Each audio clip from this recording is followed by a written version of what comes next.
And what that means is I help people to architect growth by landing planes. A lot of visionaries, thought leaders, entrepreneurs, business owners, project managers, they just like to go to 30,000 feet and then they fly and circle at 30,000 feet. But you do need to land the plane with the idea eventually and then start executing it. And so I help with processes and systems. I work with a lot of people that have a spiritual aspect to what they do, that they don't just like work, but they also want work with a purpose. They want to make an impact in this world. I do believe that we can remove external blocks all we want, but if we then still are up against our own internal blocks, our mindset, what we really believe in, our traumatized childhoods, if we never get over that, it's going to be very hard for us to be successful because it's a constant battle. And that's what I do is I help people to figure out what they want, where they want to go, and then help them to architect the plan to get there.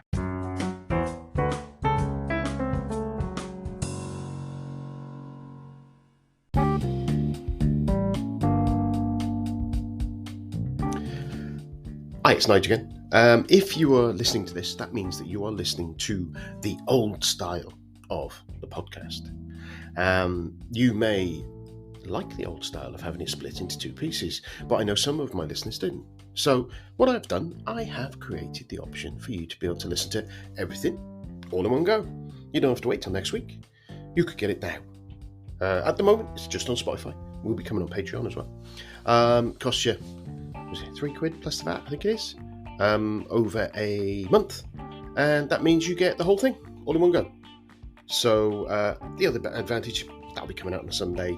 This one, you will notice, has just come out Monday. Won't make a big difference, really, but there you go. You've got it. You've got that choice. Helps me invest in better equipment and maybe a few other bonus items going forward. So if you can spare, essentially, a cup of coffee once a month, and you get the benefit of getting it earlier and getting it all together. So pop along to Spotify. Have a look in there where it is, and there'll be a little lock sign against one called number 132/133 John Henney, the voice coach. And that's the combined one, and you should be able to click on there, do what Spotify tells you to do to register and put all your payments in. Yeah, that's it. And the only thing, if you have done that and you do it, I don't know if I get details on it yet. It's very new, so send me ping me a message through whatever medium you can get hold of me, and you'll get a mention on the show. So again, thanks very much, and let you carry on with the show. Cheers now.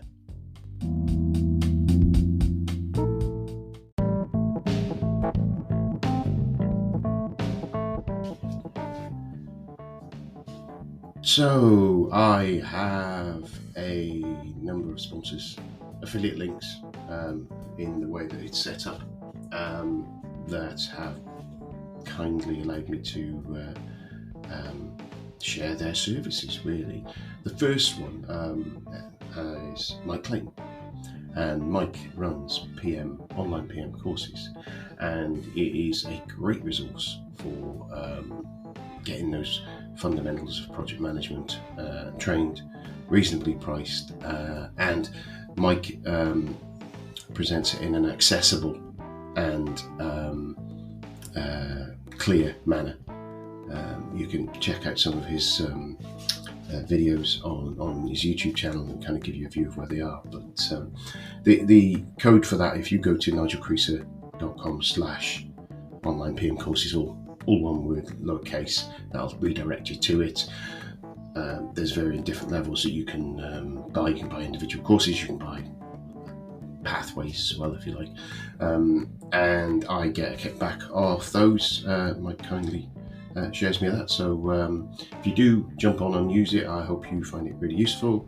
I think he has money back guarantees and things like that as well. So there's very limited risk on that. So jump on that, and that again, it's nigelcreaser.com/online PM courses, and enjoy.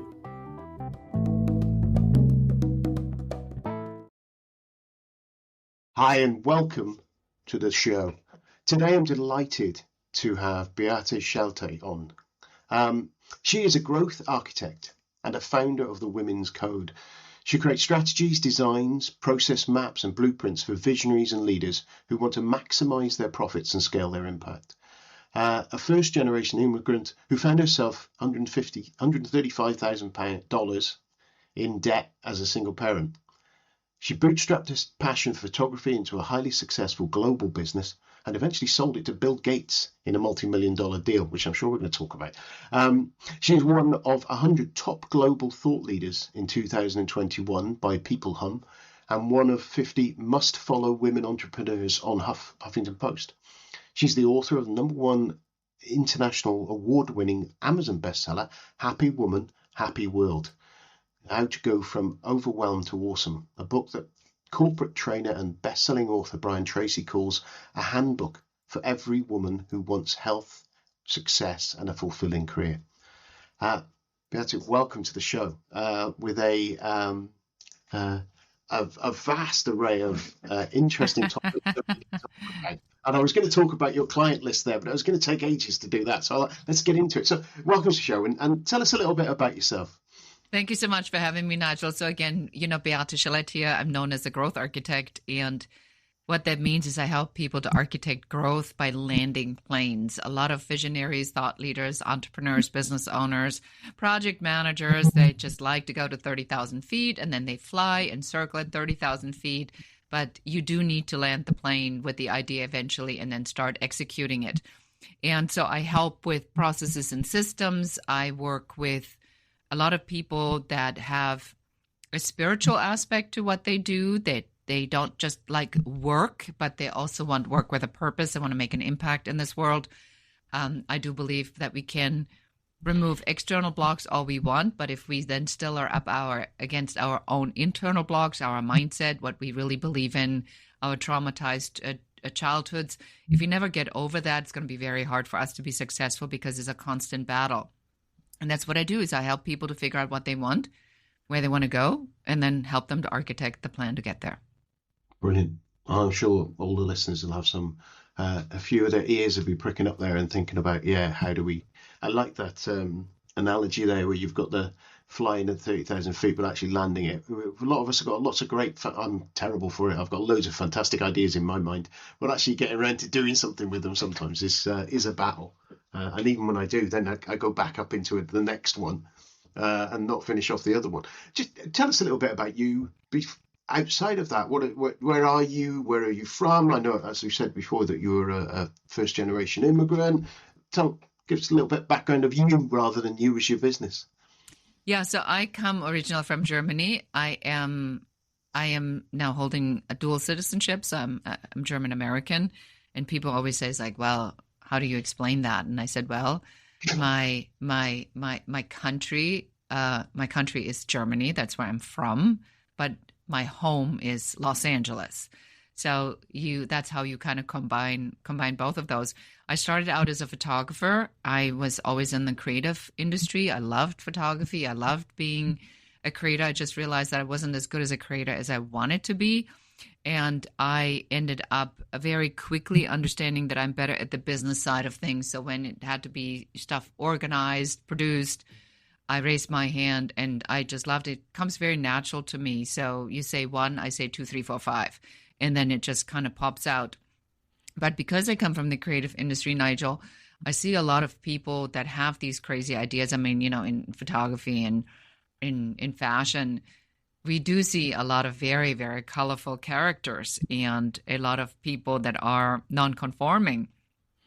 And my job many times was to bring them together and then have them produce something, and at the end of a couple of days, then walk away with a final product. And I absolutely loved it. I moved then into Elle magazine in Germany. From there on, I immigrated to the United States, became a artist representative and a photography producer. And what that means is that I would be out in the field producing for clients like Mercedes-Benz and BMW and Wrangler, Levi Strauss, UK companies, some of the catalogs, and German and Denmark. And, I was kind of like the hot producer here in Los Angeles. And I built that business up until about $1 million business, and then a lot of really bad stuff happened over a really, really long period of time. I always say, what you hear about happening to other people all happened to me. No, right. That's not great. No, that is the understatement of the year. Yes, and lots of natural disasters, Nigel, fires, floods, riots, earthquake. September 11th wiped out $500,000 in one day. A lawsuit, a bad employee. I've covered it all. Geez. So you've got the thick skin to get through that sort of stuff. Well, we call it disaster proof. I have there's also a tsunami in there where I lost, unfortunately, a very, very wonderful person. And then now recently we added the pandemic, and as of last year, we even had a hurricane warning here in Los Angeles. So I'm coming to full circle here of disasters that one can experience. Jeez, that's yeah, it's hard to come back with all those sort of things in there, but not having that resilience is something that obviously with all of us have. Well, I think the pandemic, you mentioned it there, is there's a different level of resilience that everyone's had to kind of develop to succeed through, not just in business, but just in life and trying to get there. That I see it with my kids. I've got two kids who've gone through that, and the closest thing that I had was the sort of Cold War kind of conversations and a bit of worry around that, but nothing on the level of the pandemic. And I wonder, it's that thing. I wonder whether that builds resilience. I assume it does with some people, and other people it causes a gap in that resilience, and it's something that's got to be got over when they're older. It worries me as a parent. That's a really good point. I always say resilience is the audacity to not give up. And when we change our perspective on resilience, Nigel, what happens is that's where the magic happens. So people say, I want to be successful. I want to make hundreds of thousands of pounds or hundreds of thousands of dollars, or I want to be a millionaire. But they don't realize that where they are at, they don't have the skill set, the mindset, the actions. They're not taking the actions that are required to be at that level. I work with a lot of people that are, their net worth is multi-millions of dollars. And what happens is at that level, you have to think and act very differently. And I'm going to give you an example. So I was in a forum that I facilitate, and one of the people in the forum said, I'm looking for an executive assistant, a virtual assistant. And she says, well, I want to get somebody for $3. And I looked at her and I said, did you not just say the volume of contracts that are coming in the door are in excess of $3 million? And she says, yes. I said, why are you hiring somebody that's $3 an hour? Why are you even wasting your time trying to find somebody at the lowest? Yeah. Maybe I'm going to do my DJ voice. The lowest. The lowest possible level. In the hopes that you're going to put your time, energy in this to find somebody who's $3 who can perform work at a $20 an hour virtual assistant level. Why? Well, I don't think I should be paying more than that. I said, but you are paying more than that. What's your time worth? Sifting through resumes of $3 an hour people. I don't pay my VA in the Philippines $3. And that really is the problem a lot of people have, is that they have scarcity and poverty mindset. And then they're wishing that success would be the result of it. Where the mindset has to be a prosperity and an abundance mindset for the rest of it to happen. Yeah, I can see that. It is. I listened to a couple of podcasts and the different conversations on there, and they're talking about when you've got especially entrepreneurs where you're running a business that is, and it's former guests on the show as well, Andy and Joel, where they talk about their $2 tasks, their $10 tasks, their $50 tasks, their $1,000 tasks, and if they're spending all their time on those $5 tasks, the $1,000 tasks, which could get done in that time, aren't getting done. And that's how they kind of look at everything. They kind of, how well they do, I don't know, but they look at everything they do. And I think it's something I try to do sometimes and fail quite miserably at times, is what that delegation thing is, what you should be delegating, what you should be giving away to someone else. Yeah, there's an exercise that I do called the real value of your time, where you are looking at some of the things, like if somebody gives you $100 certificate, a gift certificate, and you go to the Apple store, but you have to now wait in line. How long would you wait in line for you to have this $100 be worth it? And if you say, well, I'll be waiting 2 hours to get a $100 gift certificate, then you value your hourly rate at $50. And so there's a couple of examples like this. So this is an exercise I do with my clients. And then they say to me, well, I am worth this much. And then I let them do this, and I say my hourly is $400, and then it shows up that their hourly is $75, because they'll be waiting for 4 hours for a $100 gift certificate, or they're not paying the extra $100 for a nonstop ticket that'll get them in there 2 hours early. So you have to be very clear on what you value, time or money, because ultimately you and I know that time has a monetary value on it. Yeah, it's interesting because it's one of those ones that straight away I've got things pop up in my head there, where so I part of the podcast and trying to grow the podcast, and it's a problem I have with myself, is I don't have a budget for it. So I don't have a budget. I just try and do it off. I want to try and bootstrap it, is the phrase I wanted to use. Bootstrap. Yeah, exactly. Yeah. I want it to pay for itself. I don't want to be putting my money in to get it done. I put my time in, and that's that. And then hopefully at some point, the idea would be it's going to fund something. I've got a few things in there that are supposed to help, and they don't always help. But then I look at it and I go, well, should I be investing in advertising? Should I be doing a load of Facebook advertising? Or should I do a bit of LinkedIn advertising, or try to use a bit of TikTok? All these different things. And it's kind of, then I look at the cash sum that I got to put in, and I kind of think, is it worth it for what I think I'm going to get out of it? And some of that's about confidence about what the product is. And is it that I think that if I invest in it, and I wonder to myself whether I believe in this product, because I'm not willing to take that risk because I don't believe in it. Sometimes it's just a case of, am I just being prudent and bloody minded because I want it to bootstrap itself and I want it to feed itself? And I wonder how many people you work with in that. It'll be the same in not just entrepreneurs, but also with people doing in their job, investing in training and investing their time in getting better at what you do at the job. How do you see that kind of mindset when it's kind of stuck there? Yeah, right or wrong. Well, consultancy here, then. Free consultancy. So the example that I give, Nigel, is imagine that you go for a walk in the spring, and now you see this beautiful oak tree. It's an oak tree like no other oak tree. And the oak tree says, Nigel, listen up, buddy. This whole stress with putting all these leaves out all at once in spring is too stressful for me. So here's what I'm going to do is I'm just going to take 100 leaves. I'm just going to start 100 leaves.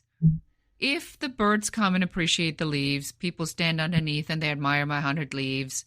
And if the squirrel comes and plays, then I'm going to do a cautious rollout over the next couple of weeks. Said no oak tree ever. So the answer to your question that you didn't ask is if a concept doesn't exist in nature, then it can't work. If there's no concept that's called wait and see in nature, it's spring, everybody knows what they need to do in spring. The birds are having babies, the bees are buzzing, there's a limited amount of time available, everybody's out there doing their thing. And here we are, and we go, is this the right time? Should I be doing this? I wonder. There's a law, a spiritual law that's called the law of polarity. And the law of polarity says that you can only see white because black exists. Otherwise, how would you know? You can only recognize beauty because the opposite exists. You can only recognize good because bad exists. Now, that means if you can see your success, then it can only exist because the lack of success exists. So if you're in lack of success, then you're just missing the opposite. So it's already there. Yeah. And I think when you explain to people that there is an actual universal law that's responsible for these things, then it makes it very different and difficult. Or have you ever seen a squirrel that goes, global warming, there's not going to be any more winners. I'm not going to stress myself out over a bunch of nuts. Who knows how many I need anyway? I meant to lose some weight. No squirrel said that ever. I mean, it is fall, boom. They're out in the summer. They're taking the nuts. They're hiding it. Their full expectation is there will be a winter and I will need it. Only us, as the human with a brain, we go, there is global warming. The squirrel has a point. Maybe, if I run a spreadsheet on that and I manage that project properly, maybe the squirrel needs to just do like 25% less in effort because it's, not as cold as, makes perfect sense. Seriously, people? So that's how I answer these questions on, you can't believe everything you think. If you've been given the idea and you can envision your success, then it must be possible because you're living the opposite of that. But you have the vision, so it must be possible. So you're in whatever black, so white must exist. So then the question isn't, does it exist? The question is, how do I get there? Yeah. And what are the actions I need to take?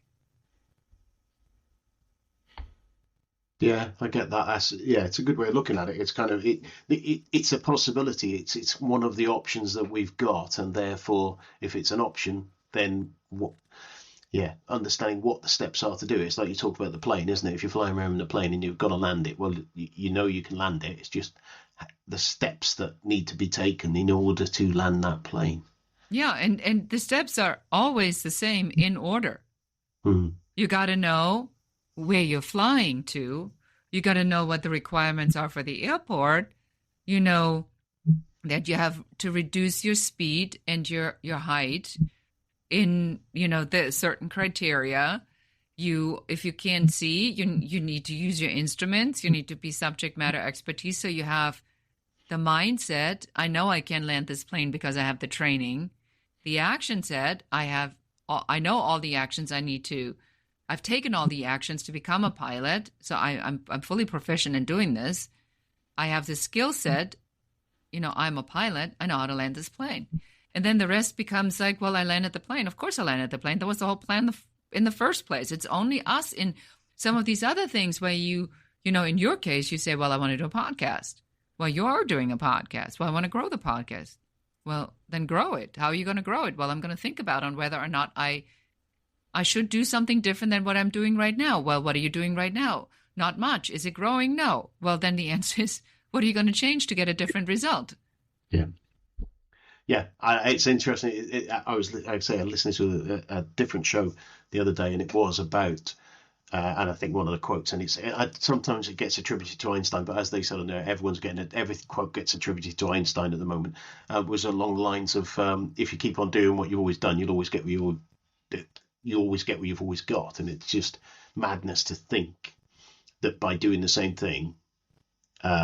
The quote is, insanity is, the definition of insanity is doing the same thing over and over again and expecting a different result. Yes. Yeah. And I don't know if it is, it is that situation where you go, but it's hard to do. It's uncomfortable where I am. Well, but that's the mindset, so this is the part of the mindset piece where your mind says, Beate, Nigel, but look, where you are at least you're managing. It's okay. It's not bad. It's not great. It's good. Why don't you just stay where you are? At least we know. Because if you were to do something different, there's a probability it won't work. Well, there's a probability it will work. Because when you started as a child with this childlike curiosity, you said, one day I'm going to be a pilot, a firefighter, I'm going to make something out of myself. And then you changed your mind like 60 times until you became what you became. But you became something. So it worked. So it worked. And there was nobody there. It's not like your mom said when you were 7 years old, Nigel, you wanted to be a firefighter. What's this pilot nonsense all of a sudden? Or the following year, oh, now you want to be a doctor? Oh, really? What? Geez, I'm so confused with you. Says nobody ever. No. It's okay to say something, to pursue something, and then to change your mind, because it's a path. The second step only shows up after the first step. But unless you make a decision to move forward, what's ever going to happen? Nothing. No, you're right. And it is a case of, it is something I've always looked at is from a point of view of, I remember when I started, I was looking at being working on a stock exchange, then talking to someone when I was leaving. We were going to college, actually, and one guy was going to study accountancy, and I said, "What the heck are you doing that for? It's boring." And I was doing business studies, which I obviously hadn't clicked to me that there was accounting in that. And then I moved on to being an accountant for 10 years. And from that, moved on to project management, and then moving into still in project management, but loads of different types of things. And it's just like, it's quite, I always talk to my daughters about the fact what they're going to do. They talk about what they're going to do. And I say, don't worry. I don't know what I want to be yet. And I'm 55 nearly. And at some point I'll decide what I want to be, but I'll find what I want to be. And they may drop on what they want to do at 20 and be their passion for the rest of their life. I may stay as a project manager until I stop doing stuff. But I might find different passions at different ways. I'm always open to that point of view, being ready to go, actually, that's the thing that is me and I want to do. Mm-hmm. And that change, the thing, I think there's a lot of us do that, and I've done it before, is that there's a fear. And it's that, I don't know if you're aware of a guy called Stephen Peters, who wrote the book, The Chimp Paradox, which is talking about our inner chimp, our inner self. The monkey mind, yeah. Yeah, and about the fact that you've got that monkey mind that's always sitting there going, oh, you don't want to do that. They only care about two things, safety and pleasure. So that's where you kind of, everything that you try to do, if it isn't giving you immediate pleasure, and if it isn't, and it isn't making you feel threatened, then it's happy. But anything else outside of that, it isn't. And many of these things fall into those comfort zones, those stretches out, and we ignore it, and we ignore that inner voice, and just carry on with it. But some of them are just too, they're too ingrained, and it's got too much support for the rest of your brain to say, well, you might be right, actually, that chimp of yours, because there's all this evidence where you failed before in that environment. And you kind of go, okay, so I've got all that evidence from my computer. He talks about it, and that gets fed by the chimp and by the gremlins that are in there, as he describes, that just are full programming because you've heard it said to you, you've thought it yourself. And just because you think it, just because you hear it, your brain doesn't distinguish whether it is or isn't. It just files it under that matches that. And it does that pattern matching and replays it. And you've still got to have that hind brain, or that bit of whatever they call your brain, to be able to go there and go, hang on a minute, you lot, stop. You lot are feeding me this. Let's reason about this. And all of us, I think, get stuck in that situation where we don't, that skeptic view of our own thoughts. And I've seen it the same with deliveries of projects and things like that. It's kind of like you sit there going, well, that'll never work. We always do it this way. We've got to do that. Now, I'm in situations where when you get the agile community, where we're looking at doing things in an agile manner, there's quite a lot of nervousness about, from me and from others, of not having that predictability of what's going to happen and when it's going to happen. And when you get that feeds that uncertainty, and that uncertainty makes it harder for anyone to accept those situations. So they only do it halfway. And I really struggle about doing it. It's worse than not doing stuff sometimes. And I wonder whether from in a personal growth and from a business thing is where someone they don't go all in, but they don't ignore it. Because how do you see that sort of? It's like it's coming down with a plane and not putting down your landing gear. Yeah, it's kind of, it ain't gonna work. Yeah, it's like this thing to say that I want to find my life partner, and I want to find a life partner that has all these different qualities, and then you never leave the house, or you don't respond to any of the online ads that you're putting out, or you never even put one out. You don't leave. You say I want to find a life partner. You never leave your house. You never run an ad. I can tell you what the result of that's going to be: 0. Because you can't multiply 0 with 0. Or how about you say, I'm going to drive to see my parents this weekend. But you never leave the house. You never get into the car. Or you get into the car and you never start it. So the problem people have is that they've trained themselves to not keep their own word to themselves. Yeah. It is a lack of commitment to yourself. And it is so common. So when someone says to me, I will call you tomorrow, my expectation is you will call me tomorrow. Otherwise, say, I'll call you in the next couple of weeks or until I call you again. But if you say to me, I'll call you next week, and you don't call me next week, you are training yourself. Like, I don't care if you call me or not, but you train yourself that your word cannot be trusted.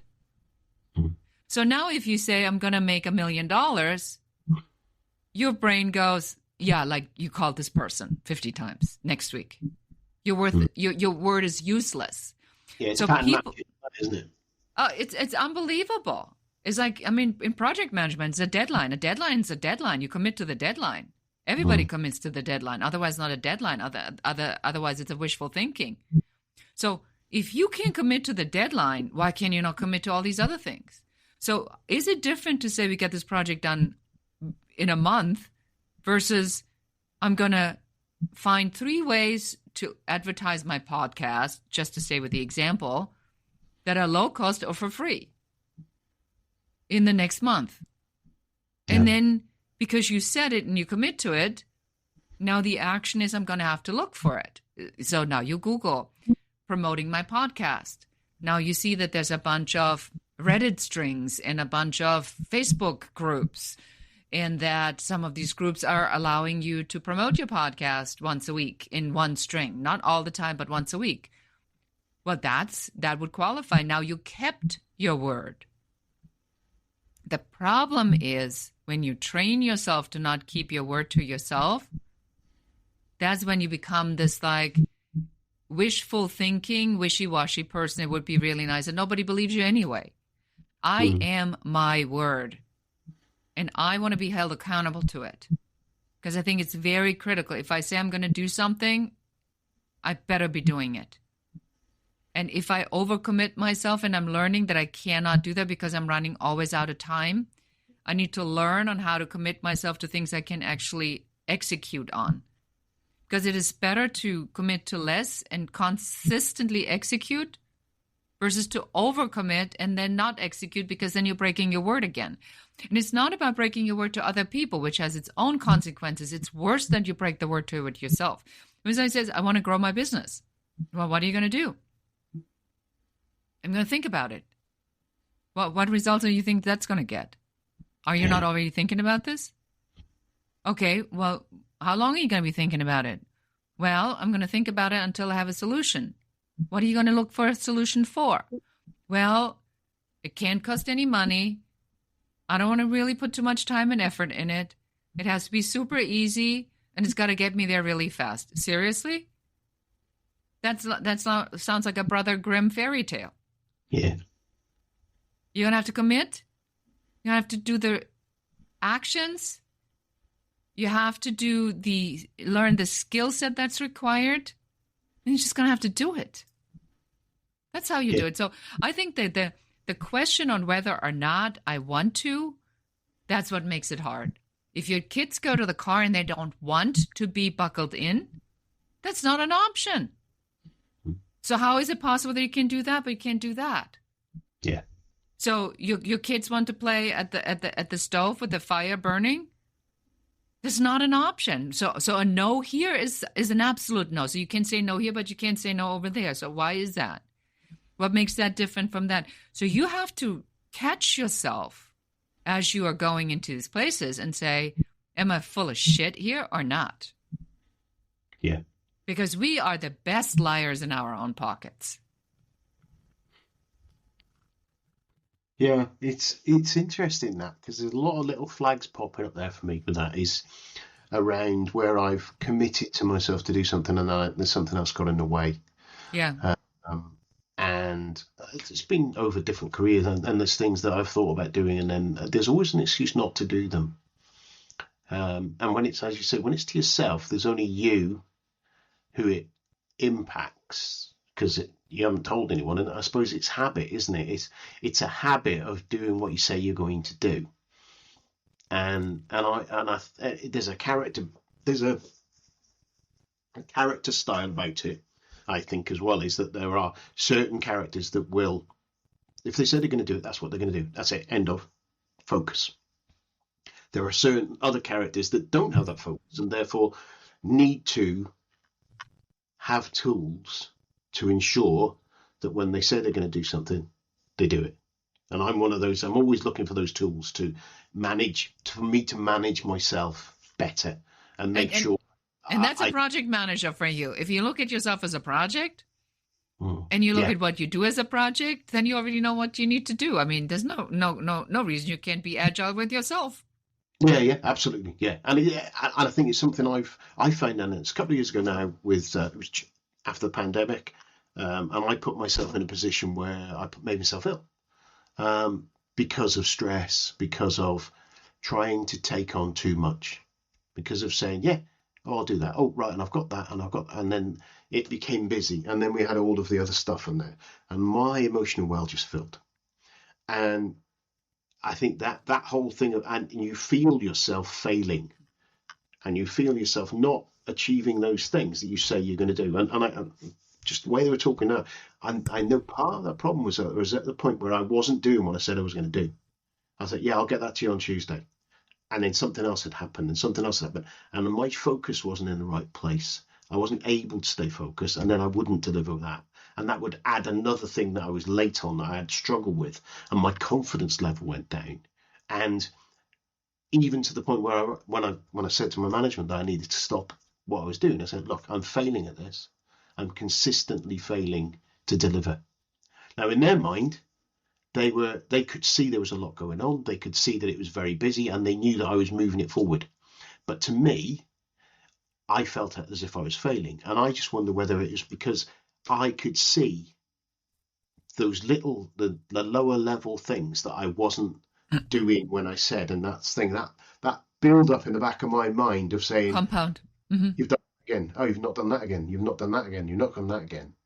And I've felt it since and spotted it and gone, hang on, I've got too many things going. Yeah. Too many plates. Yes. And it's right, I need to drop that one. And rather than being forced into failing, I'm choosing not to do. And then if someone sees that as a failure, whatever, doesn't matter, because I've said, right, I'm choosing not to do that because I only have this much bandwidth to do this, so much energy, so much focus. And I think it's something that I think it's really interesting, the way that you described it, in that looking at that from this lens and looking back over those 2 or 3 years ago. You can't even know where it's originated. Yeah. I can see some of that. And I can see where some of my thinking in recent months is building on that stuff that's still there. Mm-hmm. And there's a number of different things there where it's building on that. And I've got it's really me. I'm just, my brain's now going with, right, what am I going to do different? What am I going to do to change myself, but also change my perception of myself so that it'll be easier to change as well, because action's going to make it change the most, isn't it? So by that consistency, by doing what you say when you're going to do it, and that's something of certainly in a professional instance, but also in personal relationships. If you say you're going to do something, do it. Now, actually, you don't have to say to do it. You don't have to commit. You don't have to say, I'm going to see my mom on Sunday if you don't want to. You But know, you, I had this amazing trip planned to Nepal and Bhutan, and it was ridiculously expensive. And I looked at the date and the time, and I've just been in Costa Rica, and then I went to see my mother in Germany, and I would have, and the trip's already in April. And I looked at it, I was like, there's just not a chance in hell I can do all of this in my business with all the time that I've been traveling thus far and not go nuts. So I wanted to do it, and I wanted to commit, but I couldn't commit because I knew I didn't have the capacity. And we tend to avoid things that are painful. So we don't want to have these difficult conversations. We don't want to talk to people that are where we have a problem. We just always love to be in that high flying, everything is great. Yeah, sure, I'll help you. I'll get that done. I'll help you move. Hell no, I'm not helping you move. I can't even lift a box, with my neck. I know I'm going to get hurt. So that honesty to say not now, or, that sounds like a great idea, but I don't have the capacity or availability for this right now. Yeah. Yeah, and I think it is that thing of where you can put yourself, say, you can commit to helping people, you can commit to do something, and rather than just failing at it, when you recognise that there is a problem to it, go to yourself, well, yeah, I've made a priority call on this. This is a higher priority than that. Yes, I've made that priority call. Sorry, I can't help you now. Things have changed. I can't do that now. Now, ideally, when you've committed, depending on what it is, it's different, isn't it? And if you're doing that on every single thing, well, that's not ideal. But it is a case of, it's that conscious decision rather than the unconscious decision to choose not to do something rather than just fail to do something. And it makes a difference, doesn't it? It's like project management. If you take a project on and then you don't complete it, you're going to get fired. So a lot is at stake here. So if you can commit to a project, why can you not commit to other things that you say? What makes that different? I think that's the standard that we want to hold ourselves to. It's like the stuff that we don't stick to is just not that important then. So, then if it's not important, why are you committing to it? Yeah, that's it, yeah. And I've had things like that where I've gone, actually, I'm not going to do that anymore. We all do that. Yeah. We all do that. Yeah, I'm gonna come, Mom, and I'm gonna stay with you for a week. There's not a chance in hell I can stay with my mother for a week. I can barely tolerate her for a day. And that has a lot to do with my past history with her and who she is and the stories she makes up and my abuse. But I had to come to the point where I said that there's just I am going to give what I can give without compromising or depleting or burning out myself. Yeah. So I can come and see you, but I can only come and see you for a couple hours at a time because afterward I am spent. Yeah. Emotionally spent. There's no reason that I need to allow you to be an energy vampire because I'm in charge of how much I want to give and how much I don't. Yeah, and that's it. And in all different situations and different relationships, you have a certain amount of energy that you're willing to put into it. Oh, yeah. And why are you feeling bad about it? Yeah, you have to choose. It's your choice. It's your priorities. It's your life. It's your life. And if somebody doesn't suit you anymore and you become very successful and suddenly these people are talking smack about you, let them go. Yeah. Nobody says that you have to be friends with everybody forever and ever and ever. There's no rule, no law. I mean, even though, the UK is like America, there's got to be a law for everything. But thank God that law doesn't exist yet. It's like, Jesus. Yeah, I know. And the thing is that life's like that, isn't it? You've got to be in a situation where people have got to that kind of you've got to choose people that lift you up. There are situations where you will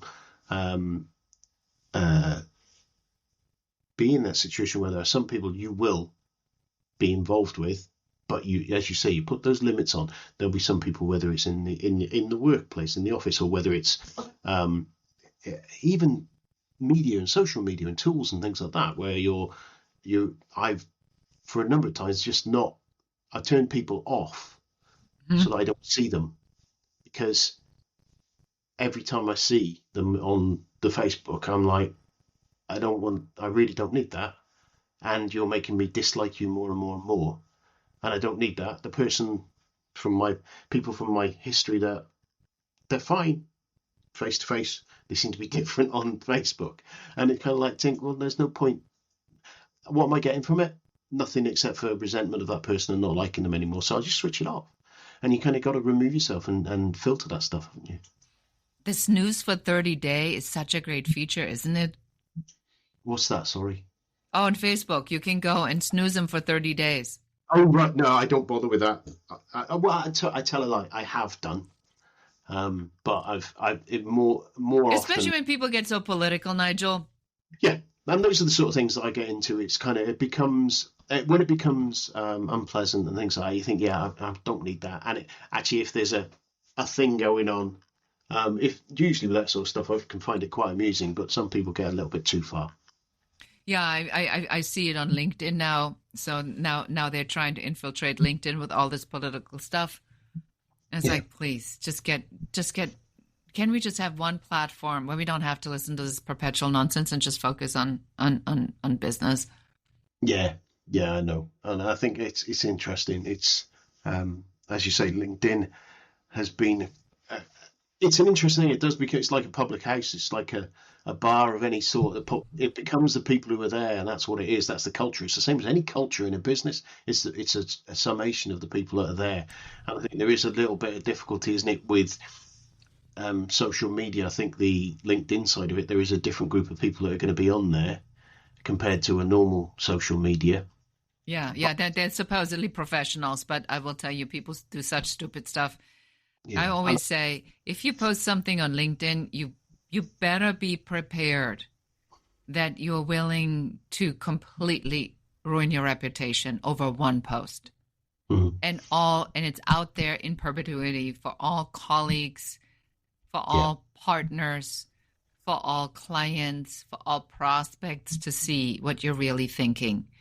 yeah, I yeah. mean, I'm okay with that on X because it's just become intolerable. I think for the first time since inception of Twitter, I've actually thought about deleting my accounts. It's literally intolerable, the I content. it's on for me. I've not used it. I pop on there once every 2 or 3 months and scroll through 5 It's minutes, and revolting. then I just switch it off. It's literally revolting. It's That's just how noise. bad. Yeah, I it's just just It's not. noise. And it's not even.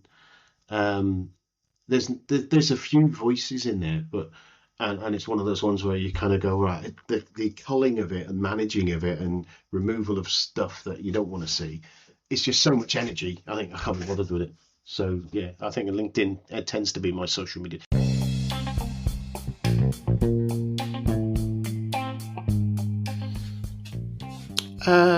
Hope you enjoyed that. But you're thinking, ooh, I wonder what the next bit's going to be. Yeah, it's frustrating, isn't it?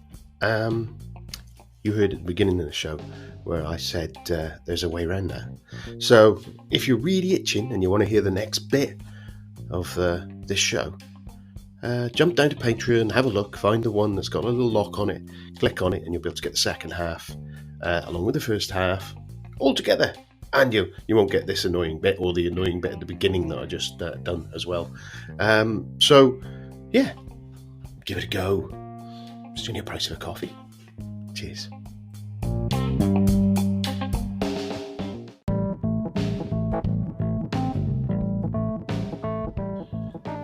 Another great sponsor of the show, it comes in the form of Air Manual.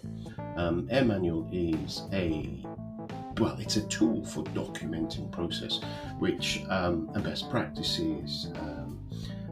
It's run. It's a company formed by a guy, one of my interviewees, Alexis Kingsbury.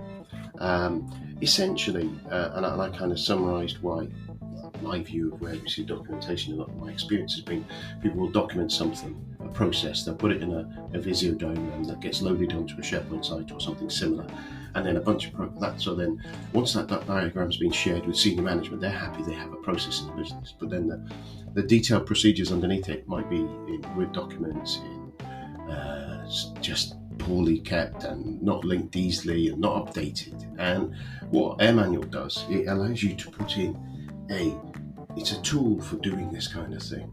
You whack it in, the service in there, get in there, put in your process, your flow, and you build it down to as low a level of detail, even to the point of checklists where people can check off they've done it. So it creates that guided checklists, easy to create, easy to maintain, and all in one place. And no one's kind of rooting around to find the SharePoint, and then when you change to new SharePoint services and all that stuff, it's all there. So if you pop along to nigelcreaser.com/airmanual, there's a bit more detail there and a link there to click on to go and get. I think they offer a trial and things like that. So it's something that I think can easily reduce the amount of errors, rework, etc. within our organisation. So take a look.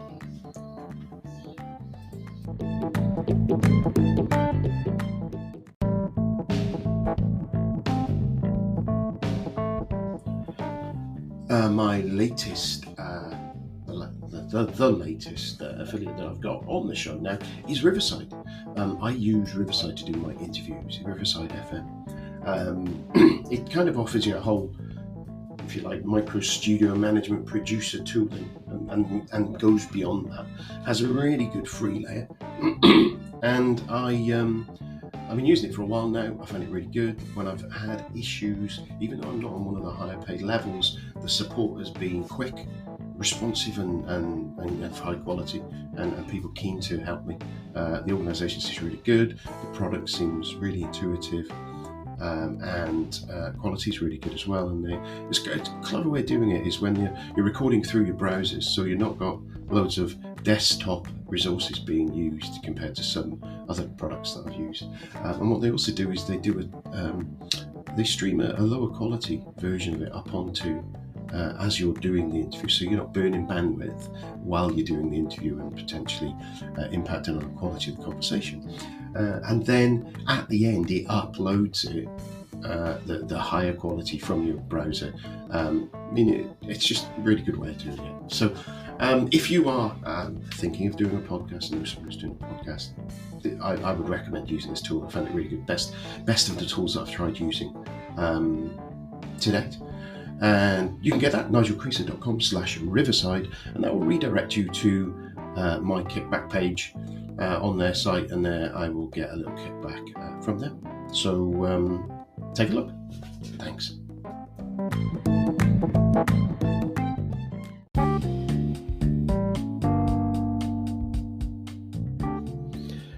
So this is my final wrap up. Every week you're going to hear this, you're going to get bored of it, but you can always click next podcast if so. If you have enjoyed it, if you listen to this podcast to the end of this show and you think that was great, I'd love to be able to help Nige out. There are loads of ways you can do it. The first and obvious way is to share the podcast, send it out to people. If you know colleagues and friends who'd benefit from it, you think they'd enjoy it, just send them the link. Grab one of the links or send them to www.nigelcreaser.com/podcasts. That's www.nigelcreaser.com/podcasts, and that will push them over to a Linktree link, and it's got all of the different ways they can consume the podcast. If you are feeling generous and have a big bag of cash, you could grab a copy of one of my books. Obviously, they're available in all the usual places, in print and digital. Again, jump on the website, www.nigelcreaser.com/shop, and that will give you a list of all the different ways that you can contribute and grab copies of the book. Also got links to all my guests' books on there as well, where I get a little bit of a kickback from them. If you are of a sporting mind, I have a number through doing some of my judo and running antics. I've managed to secure a few affiliate links and affiliates there as well. So in there, somewhere in the sponsors page, there's links to those as well. So clicking onto those and grabbing if you're looking to get super fit, then that would be fabulous as well. And I get a little kickback from those. I have a Patreon account. It's patreon.com/sundaylunchpm. So again, you can ping something in there, buy me a coffee or whatever. And finally, obviously the most important is coming back, listen again, because the more of you that come back, the more visibility I get, because there's more times that it's downloaded and all the SEO works and things like that. So yeah, that's it. So if you can help me out, I would be much appreciated. If you can't, don't worry about it. Thank you very much. Cheers now. Bye. Well, it's goodbye from me, Nigel Creaser, and it's goodbye from him, the Sunday Lunch PM. Goodbye.